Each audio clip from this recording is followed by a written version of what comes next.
മലയാള സിനിമയുടെ ഒരു സുവർണ്ണ കാലഘട്ടമായിരുന്നു കഴിഞ്ഞ വർഷം. കാരണം ടോട്ടൽ കളക്ഷൻ 1000 കോടിയിലധികം നേടിയിട്ടുണ്ട് മലയാള സിനിമ ഇൻഡസ്ട്രി. അപ്പോൾ ഈ മുന്നേറ്റം എങ്ങനെയായിരിക്കും? നമുക്കറിയാം മാർക്കോയും മഞ്ഞുമ്മൽ ബോയ്സും ഉൾപ്പെടെയുള്ളവ ഇന്ത്യയിലുടനീളം തരംഗമായി മാറിയ സിനിമകളാണല്ലോ. അപ്പോൾ ഈ മലയാള സിനിമയുടെ ഭാവി എങ്ങനെയാണ്? മലയാള സിനിമയുടെ ഭാവി എങ്ങനെയാണെന്ന് പറയാൻ പറ്റില്ല. കാരണം ഞാൻ ഈ കണക്കിൽ പത്രക്കാരിങ്ങനെ പല ആർക്കും അടച്ചിട്ടു. നമ്മുടെ സുരേഷ് കുമാർ ഉണ്ടല്ലോ, മാനേജർ രേവതി കലാമന്ത്, അദ്ദേഹം ഒരിക്കൽ ടോക്ക് ഷോയ്ക്ക് പോയപ്പോൾ ഒരു പയ്യൻ വന്നു, സൈക്കിൾ പോലുള്ള യുവതലമുറയുടെ സിനിമകൾ ഹിറ്റാവുന്നുണ്ടല്ലോ, ഇതിനെപ്പറ്റി സാറിൻ്റെ അഭിപ്രായം എന്താ? അങ്ങനെ നിന്നോടൊരാവുന്ന സൈക്കിൾ ഹിറ്റായി, സൈക്കിൾ ആ പ്രൊഡ്യൂസർ കണ്ടം കീറി നിൽക്കുന്നോ. പക്ഷെ പത്രക്കാരെ അടച്ചുവിടും. ഈ മലയാള സിനിമ പൊതുവേ സിനിമ ഡള്ളാണ്, ഇൻഡസ്ട്രി ഡള്ളാണ് ഇപ്പോൾ. കാരണം OTTയും മറ്റ് എൻ്റർടൈൻമെൻറ്റും ഒക്കെ വന്നതോടുകൂടി, റീൽസും ഒക്കെ വന്നതോടുകൂടി സിനിമ ഡള്ളാണ്. അതൊരു ഘടകമാണ്. അത് ഗ്ലോബലി ഉണ്ട്, ഇന്ത്യയിൽ പ്രത്യേകിച്ചുമുണ്ട്. ഇന്ത്യയിൽ പുതിയൊരു മാറ്റം എന്ന് വെച്ചാൽ BJP ഗവൺമെൻറ് വന്നതിന് ശേഷം അതുവരെ ഹിന്ദി സിനിമയാണ് ഉത്തരേന്ത്യൻ മെയിൻലാൻഡും ഇന്ത്യൻ സിനിമ എന്ന പേരിൽ അറിയപ്പെട്ടിരുന്നത്. ഇപ്പം എൻ്റെ ഒരു അധ്യാപിക ബോളിവുഡ് സിനിമ ഇന്ത്യൻ സിനിമയെ പറ്റി ഒരു പുസ്തകം എഴുതി. അപ്പം ബോളിവുഡിനെ പറ്റിയ പുസ്തകം എഴുതി. അപ്പോൾ അതിൻ്റെ പ്രൊഡ്യൂസർ, അതിൻ്റെ പബ്ലിഷർ പറഞ്ഞു, മാഡം ഇത് ഇന്ത്യൻ സിനിമ എന്നാക്കിയല്ലോ. അപ്പം അവരൊന്നല്ല, ഇന്ത്യൻ സിനിമ ഒരുപാട് സിനിമയുണ്ട്, മലയാളമുണ്ട്, തെലുങ്ക്, തമിഴ്, കന്നഡ, അങ്ങനെ ഒരുപാട് സിനിമയുണ്ട്. ഇത് I am talking about Bollywood. Bollywood ആയിരുന്നു ഇന്ത്യൻ സിനിമ. BJP അധികാരത്തിൽ വന്നപ്പോൾ ഈ ബോളിവുഡിൻ്റെ ഒരു മേധാവിത്വം ഇല്ലാതാക്കണമെന്ന അജണ്ട BJPക്ക് ഉണ്ട്. കാരണം അതിന് പല കാരണങ്ങൾ കൊണ്ട്. ഒന്ന്, ബോളിവുഡ് നല്ല അധോലോകത്തിൻ്റെ സാന്നിധ്യമുണ്ട്. രണ്ട്, ഈ പറഞ്ഞ ബോളിവുഡിൽ നല്ല രീതിയിൽ മുസ്ലിം സാന്നിധ്യമുണ്ട്. അതൊക്കെ നമ്മൾ ഉള്ളത് തന്നെ പറയണല്ലോ. അപ്പോൾ ഈ മുസ്ലിം മാത്രമാണ് അവർക്ക് പ്രശ്നമല്ല, പക്ഷെ മുസ്ലിം പ്ലസ് അധോലോകം എന്നുള്ളതാണ് അവരുടെ, ദാവൂദ് ഉണ്ട് എന്നുള്ള ഒരു റേഡിങ്ങാണ് അവർക്കുള്ളത്. അപ്പോൾ അതുകൊണ്ട് ബോളിവുഡിന് പകരം സൗത്ത് ഇന്ത്യ, എസ്പെഷ്യലി തെലുങ്ക്, എനിക്ക് ഒരു പക്ഷേ ഉത്തരേന്ത്യയിൽ ഈ ഡൽഹിയൊക്കെ കഴിഞ്ഞാൽ ഏറ്റവും കൂടുതൽ RSSന് മെൻറ്റാലിറ്റി ഉള്ള ആളുകളുണ്ട് എന്ന് തോന്നിയ സ്ഥലം തെലുങ്കാനയാണ്, ആന്ധ്രാപ്രദേശ്. അവിടെ അതിശക്തമായ RSS, ഈ രാമോജി റാവു ഒക്കെ അയാൾ RSS ആണല്ലോ ഓപ്പണായിട്ട്, പക്ഷേ ഭയങ്കര RSSനോട് ചായവുള്ള ആളാണ്. അപ്പോൾ ഞാൻ അയാൾ രാമോജി ഫിലിം സിറ്റിയിലൊക്കെ പോയ എന്നിട്ട് ഈ തെരഞ്ഞെടുപ്പുകളിൽ ഇപ്പോൾ ലോക്സഭയിൽ അവിടെ കോൺഗ്രസ് ആയിട്ട് തുല്യ സീറ്റുണ്ട്, പക്ഷേ തെരഞ്ഞെടുപ്പ് നോക്കണ്ട, അത് പിന്നെ പല കാരണങ്ങളുണ്ട് അതിൽ. പക്ഷെ അവിടെ ഹിന്ദു മനസ്സിൽ RSSന് ഭയങ്കര സ്വാധീനമുണ്ട്. ഈ രാജസിംഗ് റാവു വരെ പണ്ടത്തെ ഗണവേഷം ധരിച്ച ആളാണെന്നാണ് മറ്റ് അയാൾ ശത്രുക്കൾ പറഞ്ഞുകൊണ്ടിരിക്കുന്നത്. അപ്പം തെലുങ്ക് ഫിലിം ഇൻഡസ്ട്രി നമ്മൾ നോക്കുന്ന സമയത്ത് അധികവും ഹിന്ദു മൂല്യങ്ങൾക്ക് ഇമ്പോർട്ടൻസ് കൊടുക്കുന്ന ഇൻഡസ്ട്രിയാണ്. അതിപ്പം ബോളിവുഡ് അങ്ങനെ തന്നെയാണ് കേട്ടോ. അപ്പോൾ സൽമാൻ ഖാനൊക്കെ സിനിമകൾ എടുത്തു നോക്കിയാൽ നിങ്ങൾ പിന്നെ സൽമാൻ ഖാൻ്റെ ഭാര്യയും കാമുകിയും ഒക്കെ തന്നെ ചർവാ കൗത്ത് അങ്ങനെയുള്ള പരിപാടികളൊക്കെ, ദീപാവലി ഇതൊക്കെ ആഘോഷിക്കുന്ന, ജാതകത്തിനനുസൃതമായി കാര്യങ്ങൾ നടക്കുന്ന അത്തരം പ്ലോട്ടുകളാണ് പൊതുവേ ഉള്ളത്. പക്ഷേ ഇവിടെ വരുമ്പം, തെലുങ്കിൽ വരുമ്പോൾ പ്ലോട്ടുകൾ കുറച്ചും കൂടി അതിശക്തമായ ഹൈന്ദവ വികാരത്തിലേക്ക് വരുന്നതാണ്.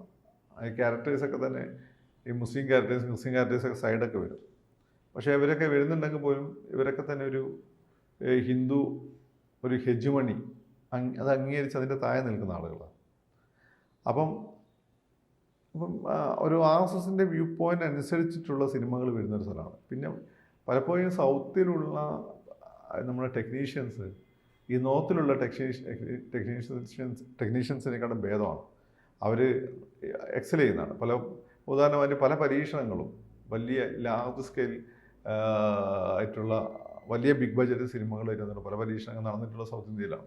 ഇപ്പോൾ ശങ്കറിൻ്റെ ഇന്ത്യൻ എന്നുള്ള സിനിമയാണ് ഈ പാട്ടുകൾ മാത്രം യൂറോപ്പിൽ ചിത്രീകരിക്കുന്ന ഒരു സംവിധാനം, വലിയ രീതിയിൽ ടെക്നോളജി, സൈബർനെറ്റിക്സ് സിനിമയെ കൊണ്ടുവരുന്ന സംവിധാനമൊക്കെ കൊണ്ടുവന്നു. അതിനുശേഷം ഈ ബോളിവുഡ് അത് ഏറ്റെടുക്കുകയായിരുന്നു. അപ്പോൾ അങ്ങനെ ഒരുപാട്, ഇപ്പം രാജമൗലിയെ പോലെ ഒരു സംവിധായകൻ ബോളിവുഡിൽ ഇല്ല. അത് നമ്മുടെ ഇദ്ദേഹം തന്നെ ഇയാളുണ്ടല്ലോ, കരൺ ജോഹർ തന്നെ സംഭവിക്കും. അത് മണിരത്നം, ശങ്കർ, അപ്പോൾ അങ്ങനെയുള്ള സംവിധായകരൊക്കെ ആ രീതിയിലാണ് പോകുന്നത്. ഇദ്ദേഹത്തിൻ്റെ വെറൈറ്റി ഭീകരമാണ്. അതിൻ്റെ മുമ്പാണ് രാം ഗോപാൽ വർമ്മ ഉണ്ടായിരുന്നു. അപ്പോൾ അവരൊക്കെ സൗത്ത് ഇന്ത്യൻ ടെക്നീഷ്യൻസ് ആയതുകൊണ്ട് മാത്രം വേണ്ട രീതിയിൽ പരിഗണിക്കപ്പെടാതെ പോയതാണ്. അപ്പോൾ അവിടെയാണ് ഈ തെലുങ്ക് സിനിമകൾക്ക്, അപ്പോൾ സംഘത്തിൻ്റെ ഒരു നെറ്റ്വർക്ക് ഉണ്ടല്ലോ, ഒന്ന് ഇട്ട് കൊടുത്താൽ മതിയല്ലോ. ഇട്ട് കൊടുക്കാൻ തെലുങ്ക് സിനിമകൾ അവർ കാണുകയും അവർക്ക് ഭയങ്കര ഇഷ്ടപ്പെടുകയും ചെയ്യും. അപ്പം ഞാൻ തന്നെ മുമ്പ് സിവിൽ സർവീസ് ചെയ്യുന്ന സമയത്ത് എൻ്റെ കൂടെ ഒരു ഡൽഹിക്കാരൻ പയ്യുണ്ടായിരുന്നു. അവന് സൗത്ത് ഇന്ത്യൻ സിനിമകൾ ഹിന്ദി വേർഷൻസ് കാണും എവിടെയെങ്കിലൊക്കെ ഇരുന്നിട്ട്. അതിനുള്ള ഗംഭീര പടങ്ങളാണല്ലോ, ഈ അല്ലു അർജുനൊക്കെ ഇവിടെ ആയിരുന്നെങ്കിൽ വലിയ താരമായി പോകുമായിരുന്നു എന്നത്. അപ്പോൾ തെലുങ്ക് സിനിമയ്ക്ക് ആ ഒരു ബോളിവുഡ് പോലെ തന്നെ വലിയ ബജറ്റിൽ ഉണ്ടാക്കുന്ന സിനിമകളാണ്. അപ്പോൾ അതുപോലെ ബോളിവുഡിൻ്റെ ഫീൽ കൊടുക്കാൻ പറ്റും. മലയാള സിനിമയുടെ കാര്യം നമ്മൾ ചെറിയൊരു ഓഡിയൻസ് ഒക്കെ മോഹൻലാൽ തന്നെ പറഞ്ഞിട്ട് ചെറിയൊരു ഓഡിയൻസിന് വേണ്ടിയാണ് നമ്മൾ സിനിമ ഉണ്ടാക്കുന്നത്. അതാണ് നമുക്ക് ഒരുപാട് കൺസ്ട്രെയിൻസ് ഉണ്ട്. പിന്നെ നമുക്ക് ഓവർസീസ് ഗൾഫിലൊക്കെയാണ് ഉള്ളത്. പിന്നെ ചില പടങ്ങൾ ഉദാഹരണമായിട്ട് നിറക്കൂട്ട്, ന്യൂഡൽഹി പോലെയുള്ള ചില പടങ്ങൾ, അതുപോലെ തന്നെ ഇപ്പം മഞ്ഞുമൽ ബോയ്സ്, പ്രേമം, ഈ ഉണ്ണിയുടെ പടം, ഇത്തരം ചില പടങ്ങൾ അപൂർവമായിട്ട് സൗത്ത് ഇന്ത്യൻ സ്റ്റേറ്റുകളിലോടും. ഉണ്ണിയുടെ പടം എന്ന് വെച്ചാൽ സൗത്ത് ഇന്ത്യ അതായത് നോർത്ത് ഇന്ത്യയിൽ ഓടി എന്നുള്ളതാണ്. അതിന് എനിക്ക് തോന്നുന്നു സംഘത്തിൻ്റെ സപ്പോർട്ട് കിട്ടാൻ സാധ്യതയുണ്ട്. അത് നമ്മളില്ലാന്നും പറയണ്ട. കാരണം ഈ പടം കൊള്ളാമെന്ന് തോന്നിയപ്പം കൊള്ളരുതാത്തൊരു പടം സംഘം പ്രൊമോട്ട് ചെയ്യില്ല. കാരണം അത് സംഘത്തിൻ്റെ ഇമേജിനെ ബാധിക്കുമല്ലോ ഇൻഡയറക്റ്റിൽ. അപ്പോൾ കൊള്ളാവുന്നൊരു പടം എന്ന രീതിയിൽ അവിടെ നിന്ന് ഇൻട്രൊഡ്യൂസ് ചെയ്തെടുത്തപ്പോൾ ആളുകൾ ഏറ്റെടുത്തു, ആളുകൾക്ക് ഇഷ്ടപ്പെട്ടു. പിന്നെ ആളുകൾ സംഘം പറഞ്ഞുകൊണ്ട് മാത്രമേ ആളുകൾക്ക് ഇഷ്ടപ്പെടണമെന്നില്ലല്ലോ. പടം നന്നാവണമല്ലോ, എങ്കിലേ ആളുകൾ പ്രൊമോട്ട് ചെയ്യുള്ളൂ. അപ്പോൾ ആ രീതിയിൽ ആണ് ഇപ്പോൾ മാക്കോ വലിയ രീതിയിൽ. മാക്കോ ഭയങ്കര ടെക്നിക്കലി ഭയങ്കര ഗംഭീര പടമാണ്. പിന്നെ രണ്ടാമത്തെ കാര്യം ഈ രീതിയിൽ പുഷും കിട്ടിയിട്ടുണ്ടാവും. അങ്ങനെ പുഷ് കിട്ടുന്നത് മോശമൊന്നുമല്ല. ഇപ്പം ആദ്യ കാലഘട്ടത്തിൽ ഇപ്പം KPEC നാടകങ്ങൾക്ക് കമ്മ്യൂണിസ്റ്റ് പാർട്ടിയുടെ സപ്പോർട്ട് കിട്ടിയിരുന്നില്ല. അതുപോലെ തന്നെ അതൊരു തെറ്റായിട്ടൊന്നും എനിക്ക് തോന്നിയിട്ടില്ല. പിന്നെ ഉണ്ണിമുതൻ എസ്പെഷ്യലി സംഖ്യയാണോ എന്ന് വെച്ചാൽ എനിക്കറിയില്ല. പക്ഷേ സംഘത്തിന് എതിർപ്പില്ലാത്തവരുള്ളൂ. അപ്പം എന്നെയൊക്കെ പോലുള്ള ആണെന്നുള്ളത് എനിക്ക് സംഘത്തിൻ്റെ എതിർപ്പില്ലല്ലോ. ഞാൻ നോട്ടെ സംഖ്യ.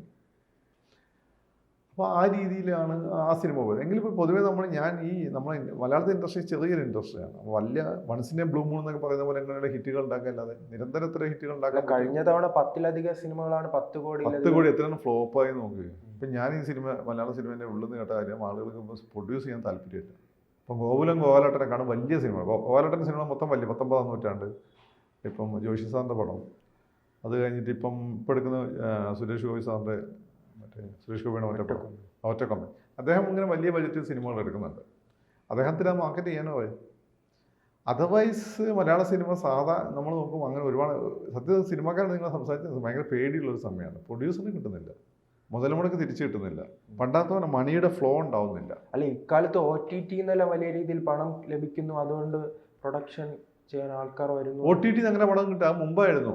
മുമ്പ് നമ്മുടെ സൂഫിയും സുജാതയൊക്കെ എടുത്ത സമയത്ത് OTTയിലെ പടം ആരും കൊടുക്കില്ലായിരുന്നു. അപ്പോൾ OTT കിട്ടുന്ന പടത്തിന് പൈസ കിട്ടുമായിരുന്നു. അല്ലെങ്കിൽ അവർ 3 കോടി രൂപ അവർ കൊടുക്കും ഒരു പ്രൊജക്റ്റ് കൊടുത്തു കഴിഞ്ഞാൽ. സ്ക്രിപ്റ്റ് നോക്കിയിട്ട് എന്നിട്ട് ഇവർ പടം ഉണ്ടാക്കി കൊടുക്കുന്നത്. ഇപ്പോൾ അത് മാറി. ഇപ്പോൾ തിയേറ്ററിൽ ഓടുന്ന പടത്തിന് OTT നല്ല റേറ്റിംഗ് കൊടുക്കുന്നുള്ളൂ. അല്ലെങ്കിൽ എന്ത് ചെയ്യുക, ഷെയറിങ് ആണെന്ന് തോന്നുന്നു. ഞങ്ങളിപ്പോൾ പ്രദർശിപ്പിക്കാം, അതിൻ്റെ 60% ഞങ്ങൾക്ക്, 40% നിങ്ങൾക്ക്, അങ്ങനത്തെ ഷെയറിംഗ് ആണ്. അത് OTT പല സിനിമ OTT വരുന്നില്ല. അപ്പം പിന്നെ നമ്മുടെ ധ്യാൻ ശ്രീനിവാസൻ്റെ പല സിനിമ യൂട്യൂബ് കാണാൻ പറ്റും ഫ്രീ ആയിട്ട്. OTTയിൽ വരുന്നില്ല. അപ്പോൾ നമ്മൾ ഈ റിപ്പോർട്ടർ എന്താ എഴുതിയെന്ന് എനിക്കറിയില്ല. 10 കോടിയൊന്നും സിനിമയിൽ വലിയ സംഭവമല്ല. ഒരുപാട് സിനിമ ഞാൻ വിചാരിക്കുക ഈ സിനിമകളൊക്കെ ഒരു കാര്യമില്ലാത്ത ഒരുപാട് സിനിമകൾ നമ്മുടെ നാട്ടിൽ ഇറങ്ങുന്നുണ്ട്. അത് പലതും ഞാൻ ഏതൊക്കെ പ്രൊഡ്യൂസറെ ചാക്കിയിട്ട് വീഴ്ത്തി വലിയ സിനിമ. പക്ഷെ നല്ല ഡയറക്ടേഴ്സ് ഒന്നും ഒരിക്കലും ചെയ്യില്ല. ഞാൻ അടുത്ത ഡയറക്ടർ സംസാരിച്ച് പറയുന്നത് നമുക്കതൊന്നും പറ്റില്ല. കാരണം അവർക്ക് എത്തിക്സ് ഉണ്ട്. ഒരു പാവത്തിനെ കൊണ്ട് വെച്ചിട്ട് ഈ ഇത്തിരി OTT കിട്ടും, ഇത്തിരി റിലീസിന് മുമ്പ് ബിസിനസ് നടക്കുമെന്ന് വന്നിട്ട് അവിടെ കൊണ്ട് വെച്ചിടാൻ പറ്റില്ല. അവർ ചെയ്യില്ല അത്. അപ്പം പഴയ ഡയറക്ടേഴ്സാണ്, പുതിയ ഡയറക്ടേഴ്സാണ്, അവർക്ക് അത് ചെയ്യില്ല. അല്ലാതെ വേറെ ചില ആളുകളുണ്ട് സിനിമ എടുക്കണമെന്ന് വിചാരിച്ചാൽ അവരത് ചെയ്യാറുണ്ടെന്ന് തോന്നുന്നു. മലയാള സിനിമയുടെ അത്ര ഒരു ശുഭോദക്കമായ. ഇപ്പോൾ മോഹൻലാലിൻ്റെ ബറോസ് പരാജയപ്പെട്ടു. ഒന്നാലും പരാജയപ്പെടുന്നു വിചാരിച്ച സിനിമകളല്ല. ഉണ്ണി മുകുന്ദന് സംഘത്തിന്റെ പിന്തുണ കിട്ടുന്നു എന്ന് കുറച്ച് മുൻപ് പറഞ്ഞിരുന്നു. അപ്പോഴേക്കും ഈ മലയാള സിനിമയുടെ ഫേസ് ആയിട്ട് മാറാൻ ഉണ്ണി മുകുന്ദന്റെ മുന്നിൽ ഇപ്പോൾ അവസരമാണ്. അതുണ്ട്. അല്ല, ഉണ്ണി മുകുന്ദൻ്റെ ഗുണമെന്ന് വെച്ചാൽ ഉണ്ണീനെ എല്ലാവർക്കും ഇഷ്ടമാണ്. അപ്പോൾ ഉണ്ണീൻ്റെ പടങ്ങൾ അധികം ചെയ്ത മുസ്ലിംസ് അല്ലേ. ഉദാഹരണമായിട്ട് ഉണ്ണീൻ്റെ KL10 എന്ന് പറഞ്ഞാൽ അതോട് കൂടിയിട്ടാണ് മലപ്പുറം ബേസ്ഡ് സിനിമകൾ വരുന്നത്. അത് ഉണ്ണി ആൻഡ് പ്ലസ് മുസ്ലിം ടീമാണ്. അപ്പോൾ അതേനി ഇതിൻ്റെ പിന്നിൽ മൊത്തം മുസ്ലിംസാണ്. അപ്പോൾ ഉണ്ണിയുടെ ഒരു ഗുണമെന്ന് വെച്ചാൽ ഉണ്ണി അങ്ങനെ ഒരു നമ്മൾ RSSനെ പറ്റിയ ന്യൂനപക്ഷങ്ങൾ വെറുക്കുന്ന ഒരു ഫേസ് ഉണ്ട്. അത് നിങ്ങൾക്ക് അറിയാമായിരിക്കും. പക്ഷേ സുരേഷ് ഗോപിക്കും ഉണ്ണിക്കും ഒന്നും ആ ഒരു സംഭവമില്ല. അവരാളുകൾ സിനിമ ആണെന്ന് കാണുന്നത്. പിന്നെ ഉത്തരേന്ത്യയിൽ മാക്കോ ഒരു ചെറിയ പടമാണ് അല്ലേ. ആ ചെറിയ പടം ഉത്തരേന്ത്യയിൽ അങ്ങനെ മാർക്കറ്റ് ചെയ്യപ്പെടണമെങ്കിൽ അതിനാരെങ്കിലും ഒന്ന് ഇൻട്രൊഡ്യൂസ് ചെയ്യണ്ടേ. ഇപ്പം ഡൽഹിയിൽ പോയി, എന്നെ ആരെങ്കിലും ഒന്ന് ഇൻട്രൊഡ്യൂസ് ചെയ്തു, ഫക്രുദ്ദീൻ അലി ഫ്രം കേരള എന്നൊക്കെ പറഞ്ഞുകൊണ്ട് ഒരു ഇൻട്രൊഡ്യൂസ് ചെയ്യുമ്പോൾ ആളുകൾ എന്നെ ലിസൺ ചെയ്യുള്ളൂ. അത് മാത്രമേ സംഘം ചെയ്തിട്ടുള്ളൂ. അത് ചെയ്തിട്ടുണ്ടാവും എന്ന് എനിക്ക് തോന്നുന്നു. ബാക്കി പടമാണ്. ഇതിലും വലിയ ആളുകളെ സംഘം പലപ്പോഴും പ്രൊമോട്ട് ചെയ്തിട്ടുണ്ട്. പക്ഷേ ആളുകൾ ആ രീതിയിൽ എടുത്തിട്ടില്ല. അപ്പോൾ ഈ അല്ലു അർജുൻ്റെ പടങ്ങൾ ഓടുന്നതെന്ന് വെച്ചാൽ പടങ്ങൾ കൊള്ളാം, ആളുകൾക്ക് പുതിയ അനുഭവമാണ്. മാർക്കോ ആളുകൾക്ക് പുതിയ അനുഭവമാണ്. അതുകൊണ്ടാണ് പടങ്ങൾ ഓടുന്നത്.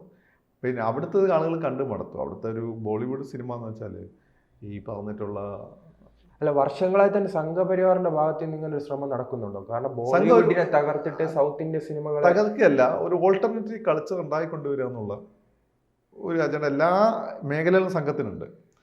പിന്നെ സംഘത്തിനൊരു കാര്യം, ബോളിവുഡ് തകർക്കലല്ല, ബോളിവുഡിൽ സംഘം വിചാരിക്കുന്ന ചില തെറ്റായ പ്രവണതകളുണ്ട്. അതായത് ഈ ദാവൂദ് ഇബ്രാഹിമിൻ്റെ അധോലോകത്തിൻ്റെയൊക്കെ പണം എന്നൊക്കെ പറഞ്ഞിട്ട് അവർ പറയും. അപ്പോൾ അത് തകർക്കണമെന്ന് അവർക്കുണ്ട്. അതിന് ഏറ്റവും നല്ല സാഹചര്യം ഇപ്പോഴാണ് ഭരണം സർവാധികാരിയായിട്ട് മോഡി ഡൽഹിയിൽ ഇരിക്കുന്നുണ്ട്. പിന്നെ ആളുകൾക്കും ഈ പറയുന്ന ബോളിവുഡ് സിനിമകൾ പഴയ പാസി തിയേറ്ററിൻ്റെ നാടകങ്ങളുടെ ഒരു പശ്ചാത്തലത്തിൽ വന്ന നമ്മളെ നാട്ടിൽ പണ്ട് KPSC സിനിമകൾ വന്ന പോലെ. പക്ഷേ KPSC സിനിമകൾ നമ്മൾ ഒരുപാട് മാറിപ്പോയി. പക്ഷേ ബോളിവുഡിൽ ഇപ്പോഴും കരൺ ജോഹറിൻ്റെയൊക്കെ സിനിമകൾ തന്നെ വലിയ ബേസിക്കലി ഈ സംഭവം തന്നെയാണ്. ഏത് ഈ പാസി സിനിമകളുടെ മെലോ ഡ്രാമാറ്റിക് ആയിട്ടുള്ള സിനിമകളാണ് അധികം വരുന്നത്. അപ്പോൾ അത് ആളുകൾക്ക് മടുക്കുകയും ചെയ്തിരുന്നു. ആ സമയത്താണ് ഒരു ബോളിവുഡ് ഒരു പുതിയ അനുഭവമായിട്ട് സൗത്ത് ഇന്ത്യൻ സിനിമകൾ വരുന്നത്. അത് പ്രൊമോട്ട് ചെയ്യാൻ ഒരു വിഭാഗം ഉണ്ടാവുന്നു, ഇൻട്രൊഡ്യൂസ് ചെയ്യാൻ ഒരു വിഭാഗം ഉണ്ടാവുന്നു. അത് ഇൻട്രൊഡ്യൂസ് ചെയ്തു എന്ന് മാത്രമേ ഉള്ളൂ. ഇപ്പോൾ മോഹൻലാലിനെ ഫാസിൽ സാദ് ഇൻട്രൊഡ്യൂസ് ചെയ്തു, ഫാസിൽ സാദ് ഇൻട്രൊഡ്യൂസ് ചെയ്തു എന്നുള്ളത് ശരിയാണ്. പക്ഷേ അവിടെ നിന്ന് അങ്ങോട്ട് മോഹൻലാലിനെ വളർച്ച മോഹൻലാലിൻ്റെ കഴിവാണ്. ഫാസിൽ സാദ് അന്ന് ഇൻട്രൊഡ്യൂസ് ചെയ്തതിൽ ഒരു പക്ഷേ മോഹൻലാൽ ഇങ്ങനെ വരണമെന്നില്ല, ചിലപ്പം പ്രിയദർശൻ പിന്നെ ഇൻട്രൊഡ്യൂസ് ചെയ്തെന്ന് വരാം. പക്ഷെ ആ സമയം എന്ന് വെച്ചാൽ പ്രിയദർശൻ ഒന്നുമല്ല. അതുപോലെയാണത്. ഇപ്പോൾ കലാഭവൻ ഇൻട്രൊഡ്യൂസ് ചെയ്യുന്നു, അല്ലെങ്കിൽ നമ്മുടെ നവീൻ പോളിനെ ഇൻട്രൊഡ്യൂസ് ചെയ്യുന്നു, ദുൽഖറിനെ ഇൻട്രൊഡ്യൂസ് ചെയ്യാൻ ഒരാൾ വളരെ ഇമ്പോർട്ടൻ്റ് ആ ടൈംലി ആയിട്ടുള്ള. പക്ഷെ അവിടെ നിന്ന് അങ്ങോട്ടുള്ള വളർച്ച അവരുടെ കഴിവാണ്. അതിനനുസരിച്ച് അപ്പോൾ ഉണ്ണി മുകുന്ദൻ്റെ സിനിമ പെട്ടത് ഉണ്ണി മുകുന്ദൻ്റെ ആ സിനിമയുടെ ഗുണം തന്നെയാണ്. പക്ഷേ അത് ഒരു ഇൻട്രൊഡ്യൂസ് ചെയ്തെന്ന് മാത്രമായിരിക്കും. ഇപ്പോൾ സോഷ്യൽ മീഡിയ ഗ്രൂപ്പുകളൊക്കെ ഉള്ളതുകൊണ്ട് വളരെ എളുപ്പമാണ്. അപ്പോൾ അതുകൊണ്ട് മലയാള സിനിമയെ പറ്റി നിങ്ങൾ എന്നോട് ചോദിച്ചു കഴിഞ്ഞാൽ ഒരു പക്ഷേ ഉണ്ണി മുകുന്ദൻ സ്റ്റൈലിൽ പുതിയ പാൻ ഇന്ത്യൻ പ്രതിഭാസങ്ങൾ ഉണ്ടാവുകയും മലയാള സിനിമ രക്ഷപ്പെടാനും കൂടുതൽ രക്ഷപ്പെടാൻ സാധ്യത. പക്ഷേ ആസ് ഇറ്റ് ഈസ് നമ്മൾ നോക്കുമ്പോൾ നമ്മുടെ സിനിമാ ലോകം വലിയ പ്രതിസന്ധികളിലൂടെയാണ് കടന്നു പോകുന്നത്. അപ്പോൾ അതിനിടയ്ക്ക് ഞാൻ ഇന്നലെ റൈഫിൾ ക്ലബ്ബ് കണ്ടു, എനിക്ക് ഇഷ്ടപ്പെട്ടു, നല്ല രസമുണ്ടായിരുന്നു. അപ്പോൾ അങ്ങനെ കുറേ നല്ല സിനിമകൾ വരുന്നുണ്ട്. കൂടുതൽ വാർത്തകളും വിശേഷങ്ങളും നിങ്ങളിലേക്ക് എത്താൻ ABC മലയാളം സബ്സ്ക്രൈബ് ചെയ്യുക, ബെൽ ബട്ടണും അമർത്തുക.